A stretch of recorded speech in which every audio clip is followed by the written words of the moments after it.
মা ছাড়া দুনিয়ায়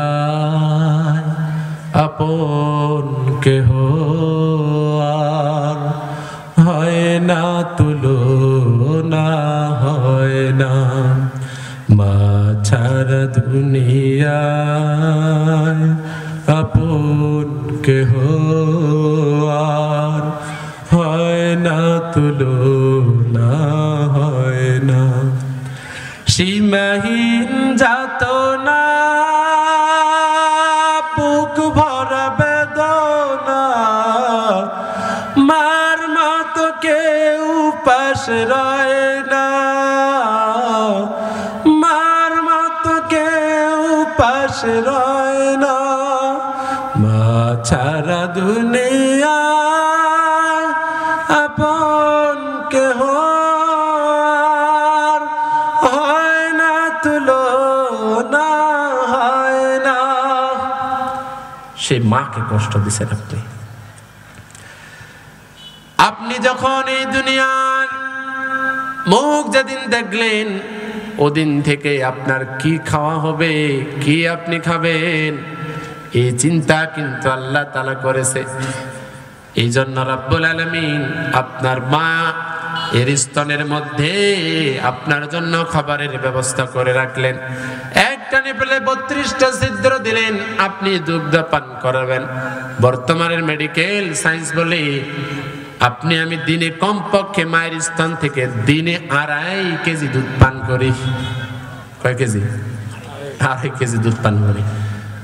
আপনি যদি 2 বছর কিংবা 2.5 বছর মায়ের দুধ পান করেন, তাহলে বলা হয়েছে এভারেজে একটা সন্তান মায়ের স্তন থেকে কমপক্ষে 36.5 মণ দুধ পান করেছে।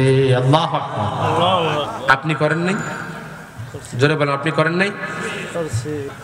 আপনি আমি প্রাণপ্রিয় ভাইরা, এই জন্য মাকে কষ্ট দেওয়া যাবে না। মা যদি বদদোয়া করে সেই দোয়াটা আরশে আজিমে কবুল হয়ে যাবে। কথা বলেন ঠিক কিনা? জোরে বলে। বাবা যদি একটু শুধু আহ শব্দটা বলে, আর যদি বলে সন্তান এমন কথা বলছিস, কলিজা সেট করে চলে গেছে। প্রাণপ্রিয় ভাইরা আমার, এজন্য মাকে কষ্ট দেওয়া যাবে, বাবাকে কষ্ট দেওয়া যাবে না। এই জায়গায় যাদের মা বাবা নাই একটু হাত তুলেন তো দেখি। আপনাদের অনেকের তো মা বাবা নাই। আপনি কি একবার লক্ষ্য করে দেখেছেন আজকের সমাজের যুবকেরা তার মাকে কষ্ট দেয়, তার বাবাকে কষ্ট দেয়। মাকে এমন কথা বলে, মা কথাটা যখনই শুনে চোখ দিয়া ছিটকে পানি বের হয়ে যায়। বাবাকে যখন কথাটা বলে, বাবা কষ্ট পেয়ে মাকে বলে, রে এমন একটা কথা বললো আমার কলিজাটা ফেটে গেছে। এমন কথা সন্তান বলে কি বলে না? জোরে বলে। এই জন্য প্রাণপ্রিয় ভাইরা, আপনি কি চিন্তা করেছেন আপনার মা আপনাকে এই দুনিয়ার মুখ দেখার জন্য কত কষ্ট সহ্য করলো? আপনি যখন মায়ের গর্ভে ছিলেন, আমরা তো 1 দিন নয় 2 দিন নয় 10 মাস 10 দিন মায়ের গর্ভে ছিলাম। প্রাণপ্রিয় ভাইরা আমার, একটা সন্তানের বয়স যখন মায়ের পেটে যখন 8 মাস হয়ে যায়, আধুনিক বিজ্ঞান বলে বাকি 2 মাস 10 দিন যেই থলিটার মধ্যে বাচ্চাটা থাকে, এটা তো পূরণ হয়ে যায়। সন্তানের 2টা পা এবার আল্লাহ তাআলা মায়ের কলিজার সাথে সেট করে দেয়। একবার নয় 2 বার নয়, 2 মাস 10 দিন এই সন্তানটা কমপক্ষে মায়ের কলিজায় 4500 বার লাথি মারে। কয়বার? আপনি আমি 4500 বার মায়ের কলিজায় লাথি মেরে এই দুনিয়ায় আসছি। যেদিন এই দুনিয়ায় আসলাম ওই দিনে কিন্তু কম কষ্ট আপনার আমার জন্য মা সহ্য করে নাই।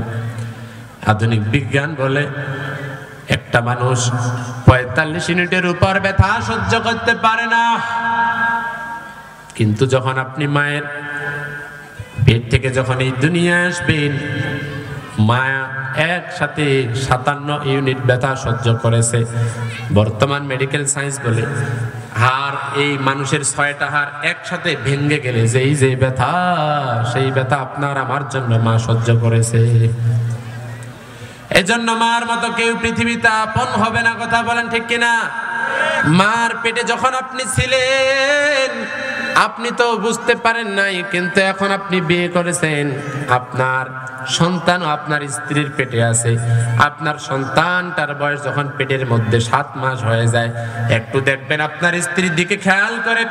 আপনার স্ত্রী কিন্তু রাতে ঘুমাতে পারেন না, অনেক সময় দেখেন বিছানার সাথে হেলান দিয়া কত রাত যে কাটায়, চোখের পানি ছেড়ে দেয়, না জানে যেদিন এই দুনিয়ায় আবার সন্তানটা আসবে কি প্রসব বেদনা সহ্য করা লাগবে, এই চিন্তায় পেরেশান হয়ে যায়।